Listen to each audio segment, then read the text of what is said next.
मेरा बांग्लादेश के बचाओ प्लीज। ऑल हिंदूज निरापत्ता नहीं पाता है, मारता है, झाड़ता है, धर्षण करता है। अब मेरा आतंकित थकता हूँ। आई एम नेशनल पार्टी असहाय, मेरा निरापत्ता नहीं पाता हूँ। ऑल हिंदूज ऑल प्रॉब्लम्स है।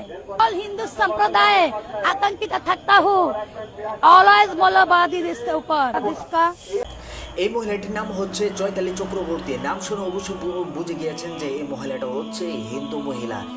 ভারতের যে রাষ্ট্রীয় গণমাধ্যম আছে ওই গণমাধ্যমের মধ্যে বলতেছে যে বাংলাদেশের মধ্যে নাকি তারা আতঙ্কের মধ্যে আছে, তাদেরকে নাকি মারা হয় এবং তাদেরকে নাকি ধর্ষণ করা হয়, তারা মৌলবাদীদের কারণে তারা নাকি অনেক আতঙ্কের মধ্যে আছে। এই কথাটা সে বলতেছে এবং মোদির কাছে সে সাহায্য চাচ্ছে বাংলাদেশের মধ্যে থেকে।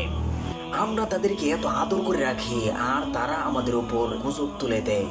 এই মহিলাটি বাংলাদেশের মধ্যে থেকে সে দেশদ্রোহী করতেছে, কারণ হচ্ছে যে সে এই বাংলাদেশের মধ্যে থেকে সে বলতেছে যে এই বাংলাদেশকে নাকি আরেকটা খণ্ড করে আরেকটা প্রদেশ করে দেওয়া হবে যদি সনাতনীদেরকে ওই রাম মন্দির করতে না দেওয়া হয়। সেই কথাটি বলেছে। আর দেশদ্রোহের শাস্তি যে কি এটা তো আপনারা খুব ভালো করে জানেন যে মৃত্যুদণ্ড, তো তাকে প্রকাশ মৃত্যুদণ্ড দেওয়া উচিত। আপনারা যদি বেশি বাড়াবাড়ি করেন, আমরা কিন্তু বিভিন্ন মানবতা বিভিন্ন বিশ্বের দেশ থেকে সাহায্য চেয়ে আমরা বাংলাদেশ আর একটি প্রদেশ করব শুধুমাত্র সনাতনীদের জন্য। এই মহিলাটি হচ্ছে ভারতের র এর এজেন্ট, কারণ হচ্ছে যে এরা চাচ্ছে যে একটা গৃহযুদ্ধ লাগিয়ে তারা রংপুরকে দখল করে তাদের চিকেন নেককে চওড়া করতে। এই মহিলাটি আবার এই পশ্চিমবঙ্গের যে মুখ্যমন্ত্রী আছে মুখ্যমন্ত্রী শুভেন্দু অধিকারীকে সে বলতেছে যে শেখ হাসিনাকে নাকি সরকার হিসেবে বাংলাদেশের মধ্যে পাঠাইতে। একটু দেখো, জয়ন্তী শেখ হাসিনাকে শুভেন্দু দাদাই কিন্তু বলেছিলেন যে উনি ফিরিয়ে আনবেন এবং প্রধানমন্ত্রী হিসাবে।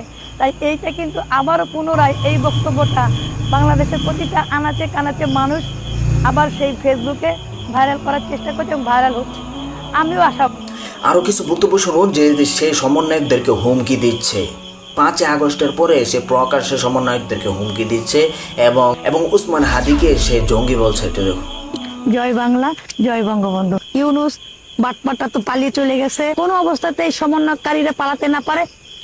হাদি আমাদের দৃষ্টিতে একজন জঙ্গি এবং হাদির যেভাবে জন্ম হয়েছে ঠিক সে। এই মহিলাটি 5 আগস্টের পরে সে সুপ্রিম কোর্টের মধ্যে সে মব সৃষ্টি করেছিল এবং ওই যে জয় বাংলা স্লোগান দিয়েছিল। একটু দেখো,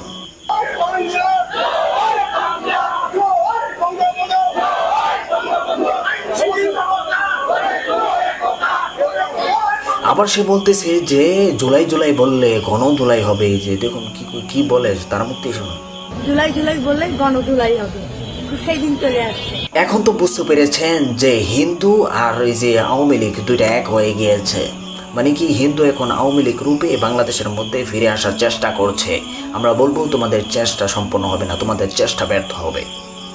এদেরকে নাকি আমরা জ্বালাই, এরপরে তাদেরকে নাকি আমরা মারধর করি, আমাদের কারণে নাকি তারা আরও আতঙ্কের মধ্যে থাকে। অথচ 5 আগস্টের পরে আমরাই তাদের মন্দিরকে পাহারা দিয়েছিলাম এবং আমরাই তাদেরকে নিরাপত্তা দিয়েছিলাম।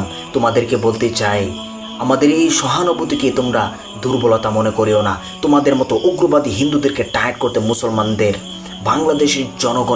বাংলাদেশের জনগণের 24 ঘন্টা সময় লাগবে না।